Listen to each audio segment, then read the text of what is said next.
আসসালামু আলাইকুম সুপ্রিয় শিক্ষার্থীরা, আশা করি তোমরা অনেক অনেক ভালো আছো। তোমাদের পঞ্চম শ্রেণীর শিক্ষার্থী তোমরা যারা রয়েছো, তোমাদের বার্ষিক পরীক্ষা 2025 বা তৃতীয় প্রান্তিক মূল্যায়ন 2025, তোমাদের বাংলাদেশ ও বিশ্ব পরিচয় তোমরা যারা পরীক্ষা দিবে, তোমাদের পরীক্ষাগুলো কেমন হবে, কিভাবে থাকবে, সে বিষয়গুলো নিয়ে আজকে আলোচনা করব। পুরো ভিডিওটি তোমরা মনোযোগ সহকারে দেখবে, আর না হলে তোমরা কিছুই বুঝতে পারবে না। প্রথমত বলবো, তোমাদের এখানে সময় থাকবে, পরীক্ষা দেওয়ার সময় হচ্ছে 2 ঘন্টা 30 মিনিট এবং তোমাদের পরিমাণ হচ্ছে 100। তোমাদের 100 নম্বর পরীক্ষা হবে। তো এখানে তোমাদের প্রথমে যে কাজটি থাকবে, এখানে তোমাদের প্রথমে 1 নম্বরে হবে সঠিক উত্তর। 1 নম্বরের কাজ দেওয়া আছে সঠিক উত্তর। সঠিক উত্তরটি এখানে 10টা সঠিক উত্তর থাকবে, 10টার জন্য 10 নম্বর, একটির জন্য 1 নম্বর করে মোট 10 নম্বরের পরীক্ষা হবে সঠিক উত্তরগুলো। এখানে তোমরা এগুলো দেখে দেখে কাজগুলো করবে। যেমন এখানে বলা হচ্ছে, কোন রাজার শাসনামলে সোমপুর মহাবিহার নির্মিত হয়? সেটা কি গোপাল, নাকি দেবপাল, নাকি ধর্মপাল, নাকি মহিপাল? 2 নম্বর হচ্ছে, কোন নদীর তীরে আহসান মঞ্জিল অবস্থিত? পদ্মা, মেঘনা, বুড়িগঙ্গা, ধলেশ্বরী। কোন নদীর তীরে? এখানে আমি তোমাদের উত্তরগুলো শেষে দিয়ে দিব। সুতরাং কেউ ধৈর্য হবে না, তোমরা একটু মনোযোগ সহকারে দেখবে। আমি শেষে তোমাদের কাজগুলো দিয়ে দিব। তার জন্য তোমাদের পুরো ভিডিওটি দেখতে হবে, না হলে কিন্তু তোমরা কিছুই বুঝতে পারবে না। তো আমি একটু স্ক্রল করে যাচ্ছি। তোমাদের এখানে 10টা যে সঠিক উত্তরগুলো ছিল, 10টা সঠিক উত্তর কাজগুলো তোমরা একটু দেখে নিবে। 2 নম্বর রয়েছে, তোমাদের এখানে বলা হচ্ছে, সঠিক শব্দ দিয়ে শূন্যস্থান পূরণ করে উত্তরপত্রে লেখো। তোমাদের সঠিক শব্দ বসিয়ে শূন্যস্থানটি পূরণ করতে হবে। একটির জন্য হচ্ছে 5 নম্বর, একটির জন্য হচ্ছে 2 নম্বর, 5টির জন্য হচ্ছে 10 নাম্বার। তোমরা 5টি লিখলেই তোমরা 10 নম্বর পেয়ে যাবে। যেমন এখানে বলা হচ্ছে, লালবাগ দুর্গটি সম্পূর্ণ কি দিয়ে তৈরি? 1911 সালে ড্যাশ রদ করা হয়।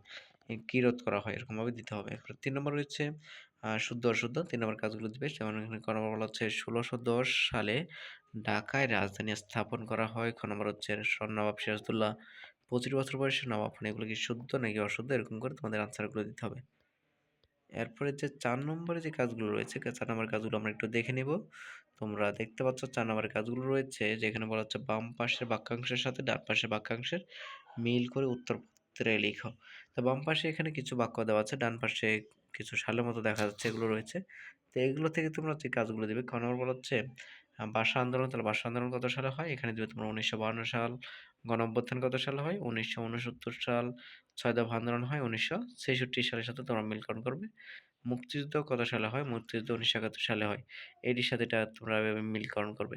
তো সুপ্রিয় শিক্ষার্থীরা, এই হচ্ছে তোমাদের 4 নম্বর বাম পাশে এবং ডান পাশের সাথে মিলকরণগুলো। তারপর 5 নম্বর যে কাজগুলো রয়েছে, এখানে বলা হচ্ছে, নিচে যেকোনো 10টি প্রশ্ন উত্তর সংক্ষেপে উত্তরপত্রে লেখো। এখানে তোমাদের যেকোনো 10টি প্রশ্নের উত্তর লিখতে হবে। তো এখানে নিচে দেখতে পাচ্ছ যে 15টি প্রশ্ন থাকবে। 15টি প্রশ্ন থেকে তোমাদের যেকোনো 15টি না, 12টি প্রশ্ন থাকবে।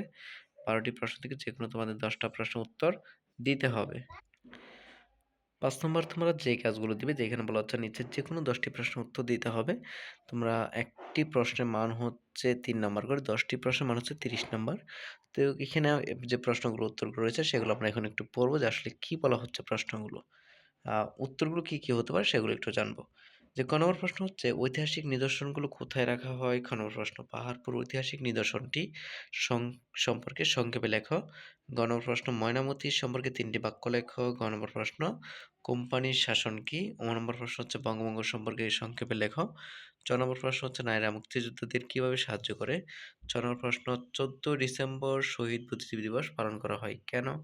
পরীক্ষার নম্বর, কোনো একজন মানুষ যে ভিন্ন গোষ্ঠীর তা তুমি কিভাবে বুঝবে? 6 নম্বর, খাসি জনগোষ্ঠী কিভাবে খাসি জনগোষ্ঠী কোথায় বাস করেন?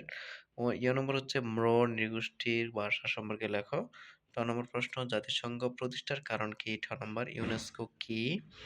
6 নম্বর তোমাদের যে কাজগুলো রয়েছে, 6 নম্বর এখানে বলা হচ্ছে, যে নিচে যেকোনো 4টি প্রশ্নের উত্তরপত্রে লেখো। এখানে যেকোনো 4টি প্রশ্নের উত্তর লিখতে হবে। তো এখানে ক নম্বর প্রশ্ন হচ্ছে, সোনারগাঁও কোন নদীর তীরে অবস্থিত? কত সালে ঢাকায় রাজধানী স্থাপন করা হয়? সোনারগাঁও সম্পর্কে যা জানো লেখো। খ নম্বর হচ্ছে, বঙ্গভঙ্গ কি? এটি করা হয় কেন? বঙ্গভঙ্গ পরবর্তী রাজনীতিতে ভারতীয়দের 4টি অবদান সম্পর্কে লিখতে হবে। তোমাদের এখানে একটি লিখলে কিন্তু তোমরা 8 নম্বর পাবে। 4টি প্রশ্নের জন্য 32 নম্বর পেয়ে যাবে তোমরা। ঘ নম্বর প্রশ্ন হচ্ছে, তোমাদের মুজিবনগর সরকার কি? মুজিবনগর সরকার কখন শপথ গ্রহণ করে? মুজিবনগর সরকারের কয়েকটি অবদান লেখো। ঘ নম্বর প্রশ্ন হচ্ছে, খাসিদের প্রধান দেবতার নাম কি? খাসিদের পোশাক কেমন? খাসিদের 5টি উৎসবের নাম লিখতে হবে। নম্বর হচ্ছে, ত্রিপুরাদের ভাষার নাম কি? ত্রিপুরাদের পোশাক কেমন? ত্রিপুরাদের উৎসব সম্পর্কে 4টি বাক্য লেখা। 4 নম্বর প্রশ্ন হচ্ছে, জাতিসংঘের সদস্য রাষ্ট্র কয়টি? কত সালে বাংলাদেশ জাতিসংঘের সদস্যপদ লাভ করে? জাতিসংঘের ৩টি উন্নয়নমূলক সংস্থা সম্পর্কে লেখো।